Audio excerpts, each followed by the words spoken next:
සුබ දවසක් කියලා ඔයාලා හැමෝම පිළිගන්නවා අදත් අනුබොබ් ටෙක්නෝ ඇකඩමි එකට. ඉතින් අද මම මගේ වීඩියෝ එක ටිකක් වෙනස් විදිහට කරන්න හිතුවා අලුත් සහ ආකර්ෂණීය මාතෘකාවක් එක්ක. ඒ තමයි කවුරුත් දන්න කවුරුත් ආස කරන ආටිෆිෂල් ඉන්ටෙලිජන්ට් හෙවත් කෘත්‍රිම බුද්ධිය ගැන.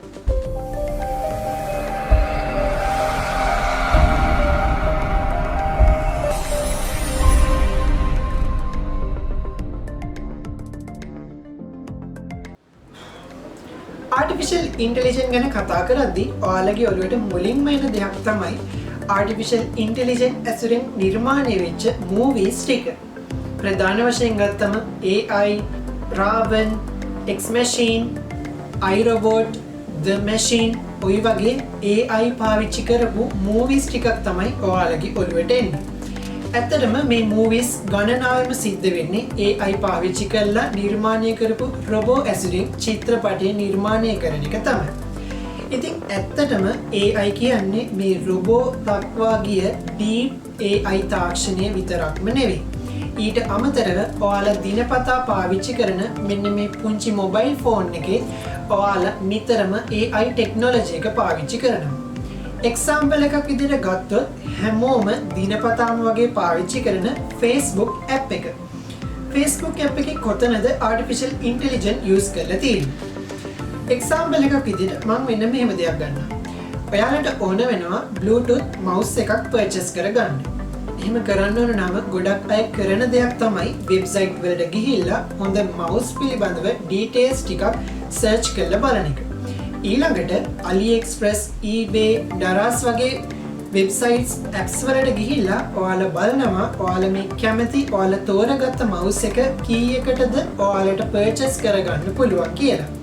ඉතින් ওই දේවල් බලලා ඉවර වෙලා ඔක්කොම close කරලා ඔයාලා ඔයාලගේ Facebook app එකට ගිහිල්ලා news feed එක ඔයාලා refresh කරොත් එහෙමත් නැත්නම් load කරොත් ඔයාලට ටිකක් පහළට යද්දි අනිවාර්යයෙන්ම දැක ගන්න පුළුවන් ඔයාලා සර්ච් කරපු ඔයාලට ආස ඔයාලා මේ වෙලේ හොයන ඔයාලගේ මවුසස් ගැන ඩීටේල්ස්. ඒ කියන්නේ මවුස් ගැන දාලා තියෙන ඇඩ්වර්ටයිස්මන්ට් අනිවාර්යයෙන්ම ඔයාලගේ නිවුස් ෆීඩ් එකේ ලෝඩ් වීමක් සිද්ධ වෙනවා. ඇත්තටම මේක වෙන්නේ ආටිෆිෂල් ඉන්ටෙලිජන්ට් හරහා. කොහොමද මේ ආටිෆිෂල් ඉන්ටෙලිජන්ට් එක අපි ඕන දේවල් ඔයාගේ Facebook එකට එවන්නේ? ඉතින් මේක සිද්ධ වෙන විදිය ගැන අපි කතා කරත් ඔයාලා මොන වෙබ් බ්‍රවුසර් එක යූස් කරත් ඔයාලා අනිවාර්යයෙන්ම කරන දෙයක් තමයි ඔයාලගේ Google account එකට log වෙලා ඉන්න එක. ඊට අමතරව ඔයාලා AliExpress, Daraz වගේ apps use කරද්දී අනිවාර්යයෙන්ම ඔයාලගේ wish list එක select කරන්න නම් අනිවාර්යයෙන්ම ඔයාලගේ Google Gmail එක දීලා ඒ account එකට log වෙලා ඉන්න ඕනේ. ඔන්න ඔය දේවල් නිසා ඔයාලගේ Gmail එක හරහා Facebook app එක ඔයාලට මේ වෙලේ අවශ්‍ය කරන දේවල්, ඔයාලා මේ වෙලේ හොයන දේවල් ඔයාලට ඉක්මනටම ඔයාලගේ නිවුස් ෆීඩ් එකට ලෝඩ් කරලා දීමක් සිද්ධ වෙනවා. ඇත්තටම මේ හැමදේම සිද්ධ වෙන්නේ ආටිෆිෂල් ඉන්ටෙලිජන්ට් කියන මෙන්න මේ අලුත් ටෙක්නොලොජි එක නිසා. ඇත්තටම ආටිෆිෂල් ඉන්ටෙලිජන්ට් පාවිච්චි වෙන තවත් තැනක් තමයි self driving. self driving කියන එක ඇත්තටම මේ වෙනකොට ලංකාවට වාහන ගණනාවකම ඇවිල්ලා තියෙන ෆීචර් එකක්. self driving කියන්නේ මොකද්ද? ඔයාලට ඔයාලගේ steering wheel එක, brake pads, accelerators ඔය දේවල් use නොකර self driving කිරීමේ හැකියාවක් තියෙනවා. ඉතින් ඇත්තටම ඔයාලගේ වාහනයකට ඔයාලා මේ self driving active කරොත් self driving වලින් ඔයාලගේ vehicle එක drive වෙන්න දුන්නොත් සියලුම මාර්ග සංඥා, කහයිරි මේ දේවල් හැම දෙයක්ම හරි විදිහට පිළිපැදලා කිසිම වැරැද්දක් නොකර පාරේ හරියට drive කිරීමේ හැකියාව මේ self driving තාක්ෂණය හරහා ලැබිලා තියෙනවා. ඇත්තටම මේ හැමදේම ආටිෆිෂල් ඉන්ටෙලිජන්ට් නිසා ලෝකයට බිහි වෙච්ච විශිෂ්ට නිර්මාණ. ඉතින් අපි ඊළඟට කතා කරමු ආටිෆිෂල් ඉන්ටෙලිජන්ට් වල හිස්ටරි එක ගැන. ඉතින් මම මේ ආටිෆිෂල් ඉන්ටෙලිජන්ට් වල ආරම්භයේ ඉඳලා අවසානයේ දක්වාම අද දක්වා මොඩර්න් ටෙක්නොලොජි එක දක්වා ආටිෆිෂල් ඉන්ටෙලිජන්ට් ඩෙවලොප් වුණේ කොහොමද කියන තැනට කතා කරන්න තමයි දැන් සූදානම් වෙන්නේ. ඉතින් ආටිෆිෂල් ඉන්ටෙලිජන්ට් වල ආරම්භය ගැන කතා කරන්න කලින් මම ඔයාලට තවත් පුංචි දෙයක් මතක් කරන්න ඕනේ. පරිගණකයේ ඉතිහාසය ගැන ඉගෙනගත්ත කෙනෙක් දන්නවා පරිගණකයේ ආරම්භය. පළවෙනි පරම්පරාවේ පරිගණකයේ ආරම්භයට හේතු වුණු දේ තමයි හේතුපාදක වෙච්ච දේ තමයි ගණක යන්ත්‍රය. ඉතින් ගණක යන්ත්‍රයේ අවශ්‍යතාවය මත තමයි ඇත්තටම පළවෙනි පරම්පරාවේ පරිගණකය නිර්මාණය වුණේ. ඒ පරිගණකය තමයි අද මේ තත්ත්වය දක්වා ඩිවෙලොප් වෙවි ආවේ.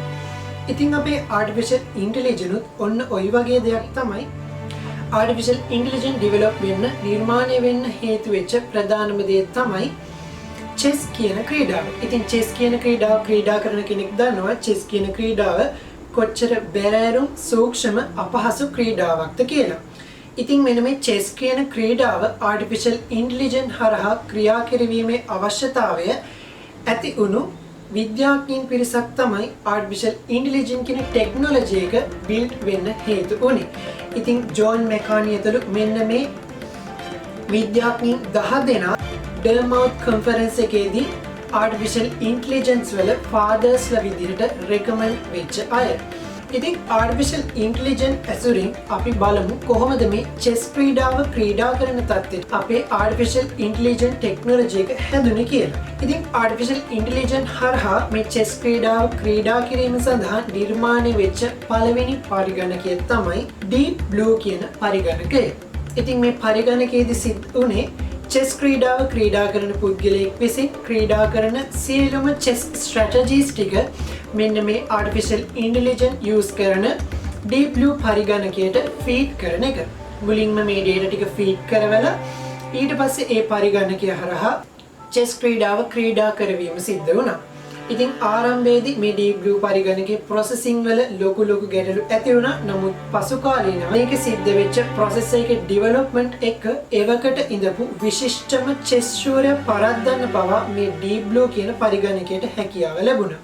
ඊට අමතරව Go කියන ක්‍රීඩාව සඳහා නිර්මාණය වෙච්ච තවත් පරිගණකයක් තමයි AlphaGo කියන පරිගණකය. ඉතින් මේ AlphaGo කියන පරිගණකයේදී සිද්ධ වුණේ අර කලින් සිද්ධ වෙච්ච දේම තමයි විය හැකි සියලුම සම්භාවිතාවයන් මෙන්න මේ ආටිෆිෂල් ඉන්ටෙලිජන්ස් හරහා ෆීඩ් කරවලා ආටිෆිෂල් ඉන්ටෙලිජන්ස් හරහා මේ පරිගණකයේ තවදුරටත් ඒ දේවල් ඉගෙනගෙන ස්වයංක්‍රීයව මේ ක්‍රීඩාව ක්‍රීඩා කිරීමේ හැකියාව ලැබුණා.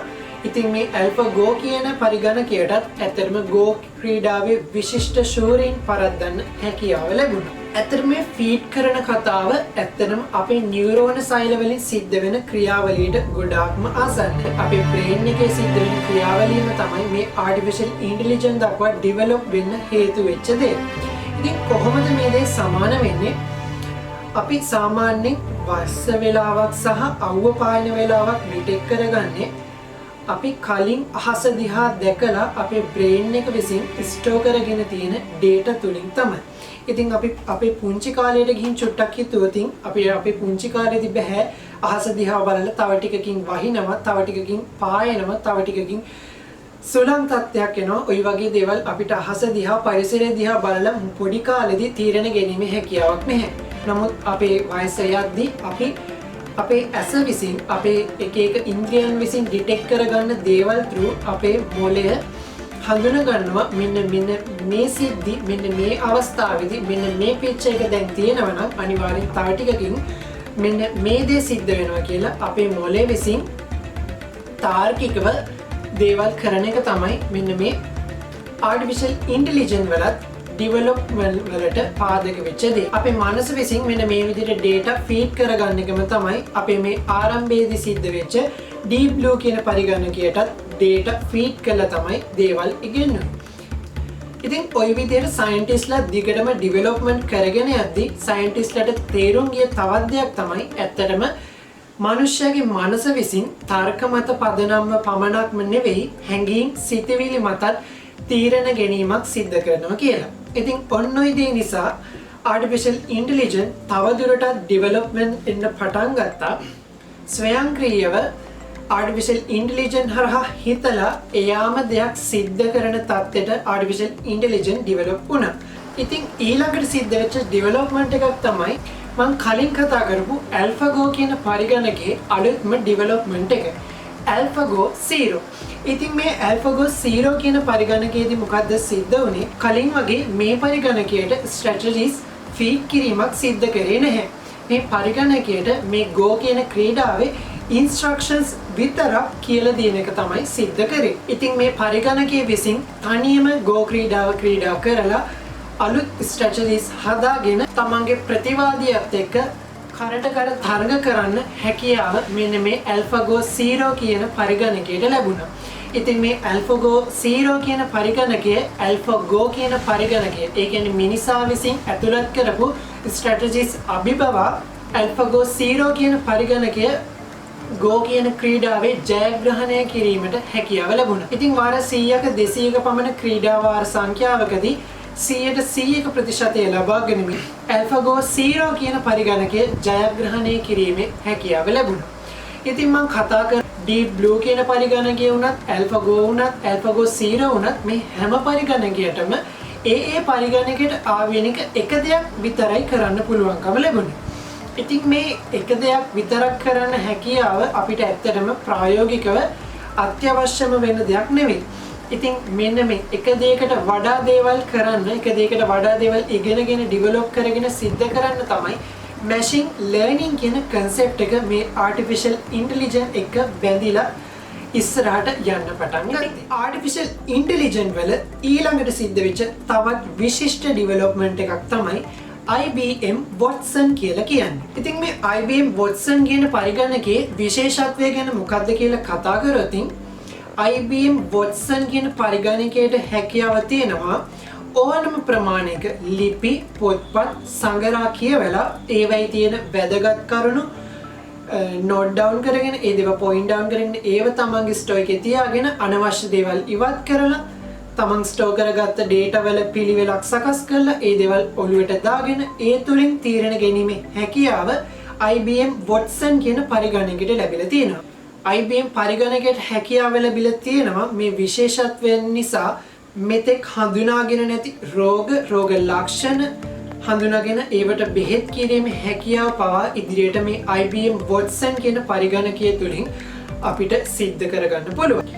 ඉතින් මේ IBM Watson කියන පරිගණකයට පස්සේ අලුතෙන්ම සිද්ධ වෙච්ච මොඩර්න්ම දැනට ඩෙවලොප්මන්ට් වෙන අලුත්ම සිස්ටම් එක තමයි මම දැන් කතා කරන්න යන්නේ. ඉතින් ඒ දේ කතා කරන්න කලින් මම චුට්ටක් කියන්නම් ඔයාලට අපේ බ්‍රේන් එකේ නියුරල් සිස්ටම් එක කොහොමද වැඩ කරන්නේ කියලා.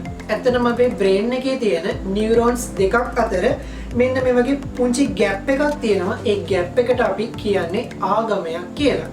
ඉතින් මේ ආගමයක් අතර ඇත්තටම සම්බන්ධයක් නැහැ. මේ අතර සංඥා හුවමාරු වෙන්නේ රසායනික ක්‍රියාවලියක් තුලින්.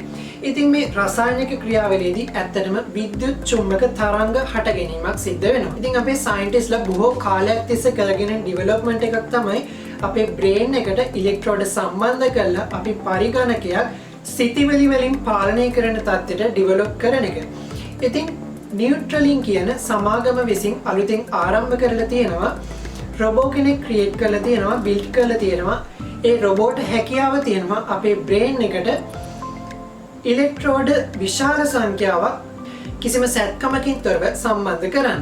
ඉතින් ඒ විදිහට අපේ බ්‍රේන් එකට සම්බන්ධ කරලා අපේ මනස විසින් සිදු කරන ලබන සිතුවිලි වල ක්‍රියාකාරීත්වයන් ඩිජිටල් ලෝකයට ගෙනීමට හැකියාව ලැබිලා තියෙනවා. ඉතින් මේකෙදි සිද්ධ වෙන්නේ අපේ බ්‍රේන් එකට සම්බන්ධ කරන මෙන්න මේ ඉලෙක්ට්‍රෝඩ හරහා අපේ කන පිටිපස්සේ තියෙන පොඩි ඉක්විප්මන්ට් එකකට සිග්නල්ස් ලබා දෙන. ඉතින් ඒ සිග්නල් හරහා අපේ ෆෝන් එකේ තියෙන ඇප් එකකින් අපිට හැකියාව තියෙනවා අපි සිතන දේ අපේ මේ බාහිර ලෝකෙ සිද්ධ කරන්න. එක්සැම්පල් එකක් විදිහට මට හිතුණොත් මම මගේ මේ කාමරෙන් දැන් යනකොට දැන් ලයිට් එක ඕෆ් කරන්න කියලා. එතකොට ඔටෝමැටිකලි මගේ ලයිට් එක ඕෆ් කර ගැනීමේ හැකියාව තියෙනවා. ඒ කියන්නේ මම මගේ මනසින් හිතන දේ ඩිජිටලි සිදු කිරීමේ හැකියාව තියෙනවා. ඉතින් ඉස්සරහට ඩෙවලොප් කරන්න තියෙන ස්මාර්ට් හෝම් කියන කන්සෙප්ට් එකේ ආරම්භයක් මුලපිරීමක් තමයි මෙන්න මේ ආටිෆිෂල් ඉන්ටෙලිජන්ස් කියන එකේ නියුට්‍රලින් සමාගමේ මේ නවතම සොයා ගැනීම. ඉතින් මේ නවතම සොයා ගැනීමත් එක්ක ඉක්මනින්ම ස්මාර්ට් හෝම් කියන කන්සෙප්ට් එක අපේ ලෝකයට ඉක්මනින්ම දායාද වේවි. ආටිෆිෂල් ඉන්ටෙලිජන්ස් වල අර්ථ දැක්වීමේ සිට අතීතයේද වර්තමාන ඩෙවලොප්මන්ට් එක ගැනද මම ඔයාලට කියලා දුන්නා. ඉතින් ආටිෆිෂල් ඉන්ටෙලිජන්ස් ගැන මම මේ කියලා දීපු දේවල් ඔයාලට ප්‍රායෝගිකව අත්හදා බැලීමට මෙන්න මේ වෙබ්සයිට් එක ඔයාලට යූස් කරන්න හැකියාව තියෙනවා. ඉතින් මේ වෙබ්සයිට් එකට ගිහිල්ලා මම අර කලින් කිව්වා වගේ ඔයාලට මොන හරි ඉක්විප්මන්ට් එක ෆොටෝස් ටිකක් ෆීඩ් කරලා මේ ෆීඩ් කරපු ෆොටෝස් තුළින් ආටිෆිෂල් ඉන්ටෙලිජන්ස් කියන ක්‍රියාකාරීත්වය සිද්ධ වෙන ආකාරය ප්‍රායෝගිකව අත්හදා බලන්න ඔයාලට හැකියාව ලැබෙනවා. ඉතින් මම මගේ ඩිස්ක්‍රිප්ෂන් බොක්ස් එකේ මෙන්න මේ ලින්ක් එක දාන්නම් මේ වෙබ්සයිට් එකට ගිහිල්ලා චුට්ටක් ටෙස්ට් කරලා බලන්න ආටිෆිෂල් ඉන්ටෙලිජන්ස් කොච්චර ඉන්ටරෙස්ට් සබ්ජෙක්ට් එකක්ද කියලා. ඉතින් මම මේ කියලා දීපු දේවල් එක මම හිතනවා ඔයාලට ආටිෆිෂල් ඉන්ටෙලිජන්ස් ගැන ලොකු ආසාවක් ඇති වෙන්න ඇති කියලා. ඔයාලට පුළුවන් ඩිප්ලෝමා ඩිග්‍රී ලෙවල් එකට ගිහිල්ලා මේ ආටිෆිෂල් ඉන්ටෙලිජන්ස් ගැන ඉගෙනගෙන ලෝකේ විශිෂ්ට නිර්මාණ කරන්න ඔයාලටත් දායක වෙන්න. ආටිෆිෂල් ඉන්ටෙලිජන්ස් ගැන මේ වීඩියෝ එක මෙතනින් නිමා වෙනවා. අලුත් ආකර්ෂණීය මාතෘකාවක් ඉක්මනින්ම අරන් එනකම් ඔයාලට සුබ දවසක්.